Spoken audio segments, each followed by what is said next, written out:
이번 챕터에서는 박자표와 샘여림에 대해서 알아볼 건데요. 여러분, 이 영상을 보고 계신 분들 대부분이 기초과정을 배우시는 분들이실 텐데 혹시 여러분 중에 박자표를 알고 치시는 분 계신가요? 제가 이걸 왜 물어보냐면 피아노 기초과정을 배우는 대부분의 아이들 또는 성인분들이 거의 다 박자표는 잘 안 보고 일단 개 이름이랑 음표 박에만 집중해서 피아노를 치거든요. 왜냐면 개 이름이랑 박자 지키는 것만으로도 바쁘니까요. 그쵸? 그리고 굳이 박자표를 보지 않아도 그냥 악보에 있는 개 이름과 음표 박만 맞게 쳐도 문제가 될 게 없어요. 하지만 그럼에도 불구하고 왜 우리는 박자표를 배워야 하는 걸까요? 이 박자표는요, 그 곡의 기본 틀이에요.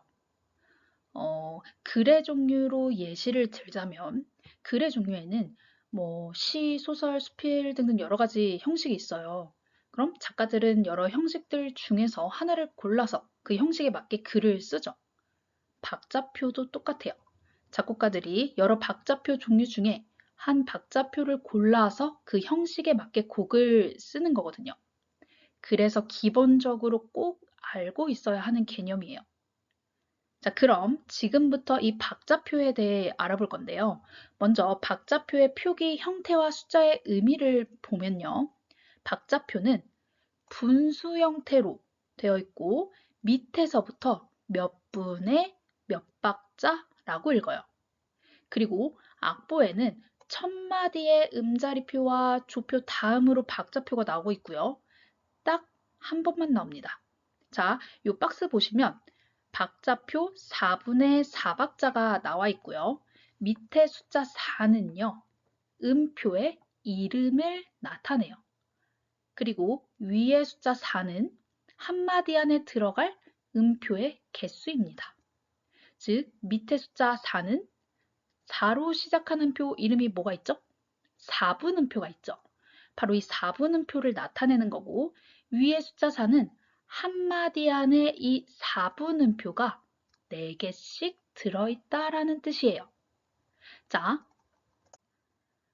네, 17페이지 위에 연습 문제가 있거든요. 이거 같이 봐볼게요. 자, 첫 번째 문제. 이 박자표는 몇 분음표가 한마디 안에 몇 개 들어있는 곡일까요? 음표 이름을 나타내는 숫자는 밑에 숫자. 한마디 안에 들어갈 그 음표의 개수는 위의 숫자. 그러면 빈칸에 숫자를 써보면 4분음표가 한마디 안에 몇 개씩? 3개씩 들어있는 곡이며 4분의 3박자라고 읽는다. 얘도 똑같아요. 4분음표가 한마디 안에 몇 개씩? 2개씩 들어있는 곡이며 4분의 2박자라고 읽는다. 이렇게 되겠어요. 자, 그런데 여기서 한 가지 좀 이상한 점이 있어요. 예를 들어 4분의 4박자를 보면 이 4분의 4박자는요. 4분음표가 한마디 안에 4개씩 들어있는 곡이라고 했는데 여러분이 배우시는 곡 중에 아니면 독학하시는 곡 중에 4분의 4박자인 곡 한번 펴보세요. 곡이 처음부터 끝날 때까지 각 마디 안에 무조건 4분음표가 4개씩 들어가 있나요? 물론 그런 곡도 있겠지만 대부분 아닐 거예요. 아니 그러면 이걸 안 지키면 이 박자표가 무슨 의미가 있을까요? 자, 이 박자표는요. 말 그대로 기본 틀이에요.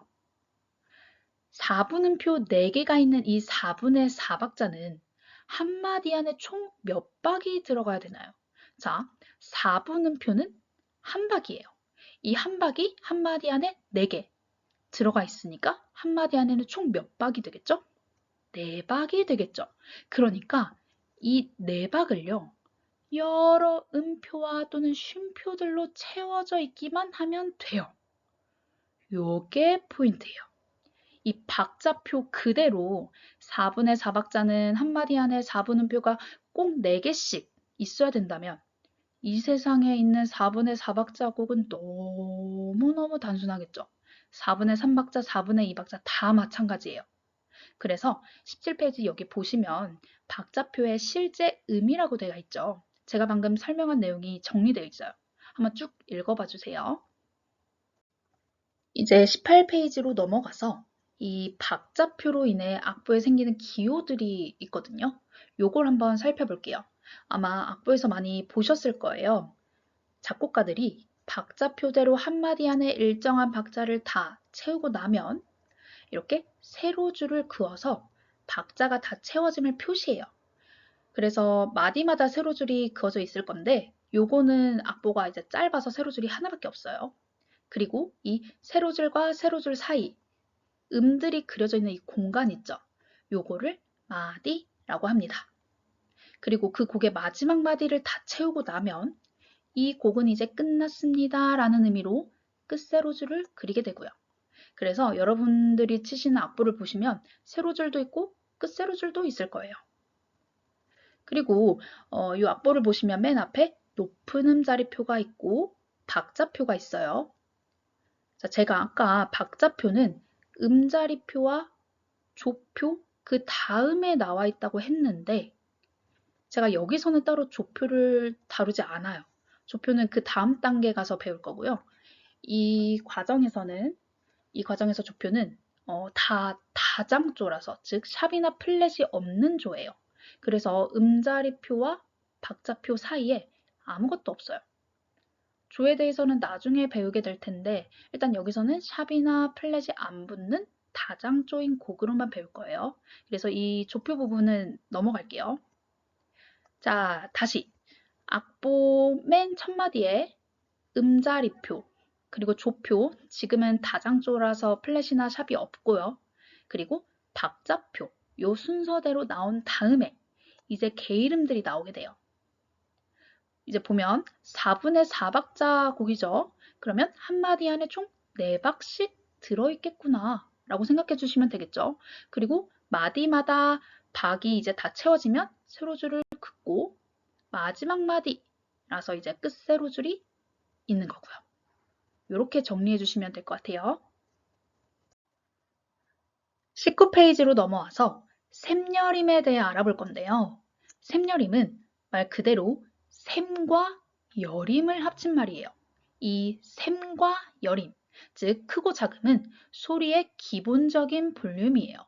근데 이게 박자표에 따라 이런 크고 작음이, 즉 샘과 여림이 패턴화된 게 샘여림인데 무슨 말이냐면 4분의 4박자 곡에서는 강약, 중강약, 4분의 3박자는 강약, 약, 그리고 4분의 2박자는 강약이라는 샘여림이 그 박자표에 맞는 자연스러운 강약 패턴이에요. 그래서 각 박자표의 샘여림은 꼭 외워주셔야 돼요. 밑에 표를 보시면 박자표에 따른 샘여림이 정리가 돼 있는데 요 샘여림들은요. 그 곡의 각 마디마다 적용이 될 거예요. 그리고 잘 보시면 처음에는 다 강으로 시작하고 마지막은 약으로 끝나요. 즉 항상 마디마다 첫 박은 다 강박이고 마지막 박은 약박이라는 뜻인데 요게 바로 샘여림의 포인트예요. 물론 모든 곡이 무조건적으로 이런 패턴은 아니에요. 곡이 복잡해질수록 오히려 반대의 경우도 있고요.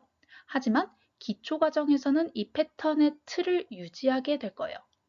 그런데 주의해야 될 점은 강박이라고 해서 무조건 세게, 약박이라고 해서 무조건 작게가 아닌 그 곡의 느낌, 그러니까 그 곡의 음악적 흐름에 어울리게끔 소리를 내야 돼요.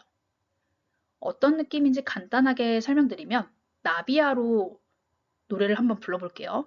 일단 나비야 하면 멜로디가 솔, 미, 미, 파, 렐, 레, 도, 레, 미, 파, 솔, 솔, 솔 이거잖아요. 그러면 그냥 개 이름이랑 박자만 맞게 하면 방금 한 것처럼 솔, 미, 미, 파, 렐, 레, 도, 레, 미, 파, 솔, 솔, 솔 이렇게 되겠죠. 그런데 여기서 샘여림을 한번 적용해 볼게요.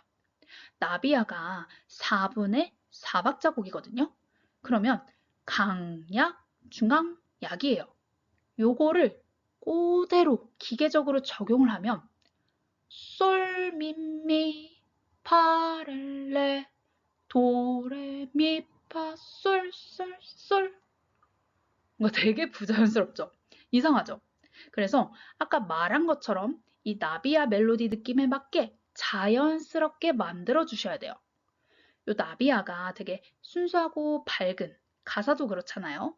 그러면 이 강약, 중강약을 아까처럼 기계적으로 집어넣는 게 아니라 이 강과 약의 경계를 약간 풀어서 진짜 노래하듯이 자연스럽게 솔, 미, 미, 파렐레, 도레, 미, 파, 솔, 솔, 솔 요런 느낌이 되게 아까보다 훨씬 자연스럽죠?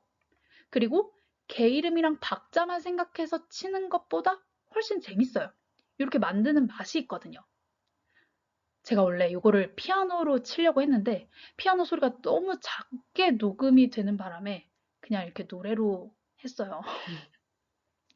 그래서 요게 이제 요 샘여림을 앞으로 기초과정 악보에서부터 차근차근 적용해 볼 거예요.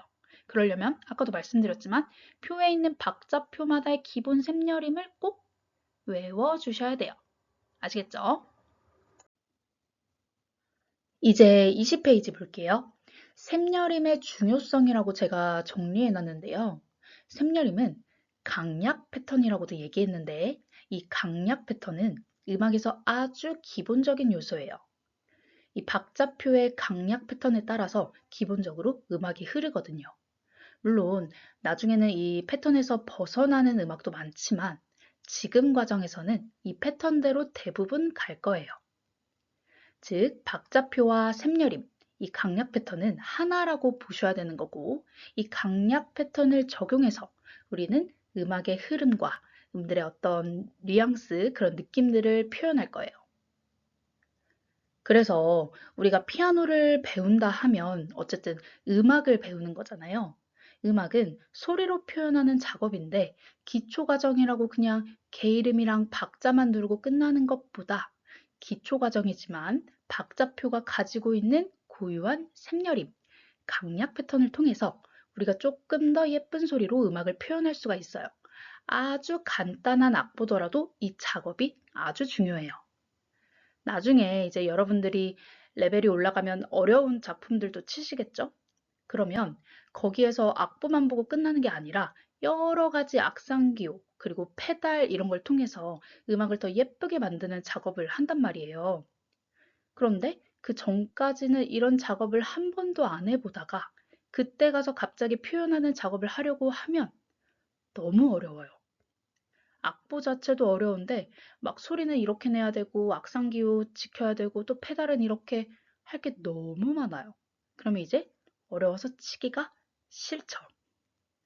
그래서 지금 이렇게 쉬운 악보에서부터 하나씩 경험해 봐야 된다고 생각을 해요.